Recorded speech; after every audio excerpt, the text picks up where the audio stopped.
नमस्कार सभी दर्शकों का स्वागत है बक्सर लाइव न्यूज में। आप देखना शुरू कर चुके हैं बक्सर लाइव।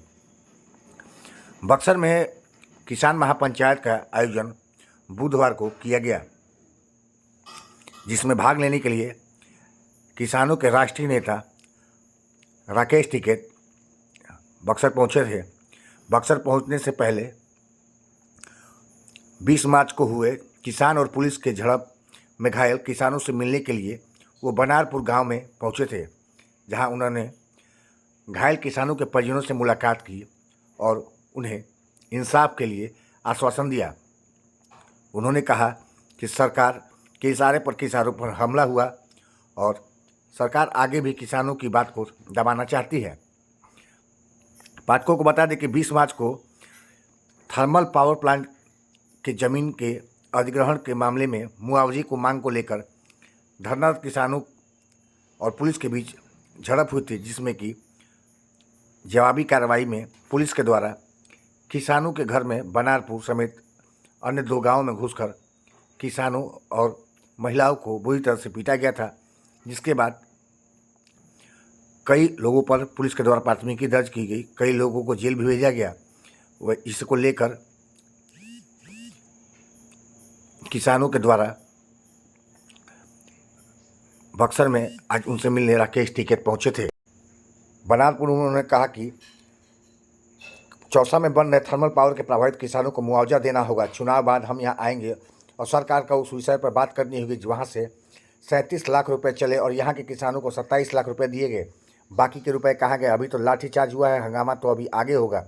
जब गेट टूटेगा, किसान अपनी ज़मीन पर खेती करेगा, तब आंसू गैस के गोले चलेंगे, तब असली आंदोलन की शुरुआत होगी। यह बातें बुधवार को संयुक्त किसान मोर्चा के नेता राकेश टिकैत ने बक्सर की किसान महापंचायत में कही। कार्यक्रम के दौरान जब मीडिया ने उनसे पूछा कि क्या मुआवजे के भुगतान में घोटाला हुआ है, तो उन्होंने साफ कहा कि अगर नहीं भी हुआ हो तो किसान जिस दर पर अपनी जमीन देने को तैयार नहीं है तो उससे उचित मुआवजा देना होगा। में आए हैं, घरों में बात करेंगे, कोशिश करेंगे कि अधिकारी अगर मिलेगा तो उनसे ही बात करेंगे। और आंदोलन तो जितना ज्यादा प्रशासन दबाएगा, जितना ज्यादा फोर्स होगा, उतना ज्यादा आंदोलन होगा। भाई पहले शांति से बैठे थे, लाठीचार्ज नहीं हुआ तो हम भी 1 साल बाद में आए। यहाँ पे लाठीचार्ज हुए, लोग जेल में गए, तो पूरा देश का किसान संगठन यहाँ पे आया। और जो डराने की दहशत कर रही, किसान दहशत से नहीं डरेगा। इससे जो डराने का काम कर रहे किसान, उससे नहीं डरने का। ये रोज फोर्स को भेजो यहाँ पे। ये तो चुनाव की फोर्स आ रही बाहर से, उन्होंने सोचा कि बनारपुर में भी भेज दो, चुनाव की तो ड्यूटी तो हमें करनी है।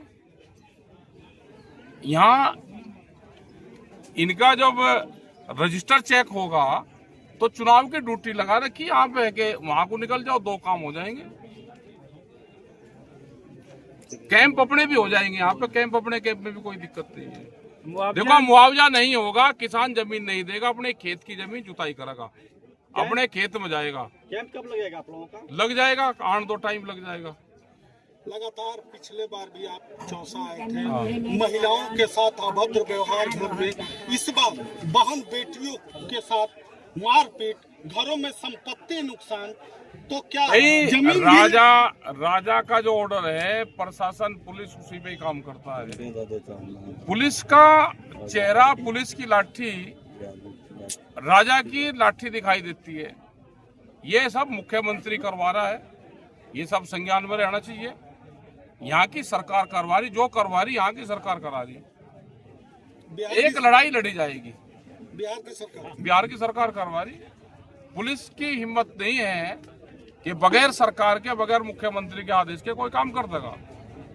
देश में लोकसभा का, आम लोगों का चुनाव, और इस माहौल में लगातार किसानों पर लाठियां बरसाई जाती है। देखो, नहीं सरकार सुधरेगी तो इसी चुनाव में यहाँ पे बड़े पंचायत और आंदोलन करेंगे।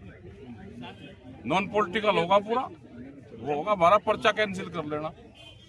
चुनाव आचार संहिता में अगर लाठी चल सकती है, घरों के शीशे, घरों को तोड़ा जा सकता है, तो आंदोलन भी हो सकता है। अपने खेत की जुताई और कटाई भी होगी, सब काम होंगे। टिकैत जी, एक सवाल था, कांग्रेस के राहुल गांधी ने कहा है कि सरकार आज कर लेगी, उससे पहले में क्या बताया तुम्हें, क्या ज्योतिषी हो भाई? जब उनकी सरकार थी सर 400 पार का नारा लगातार दिया।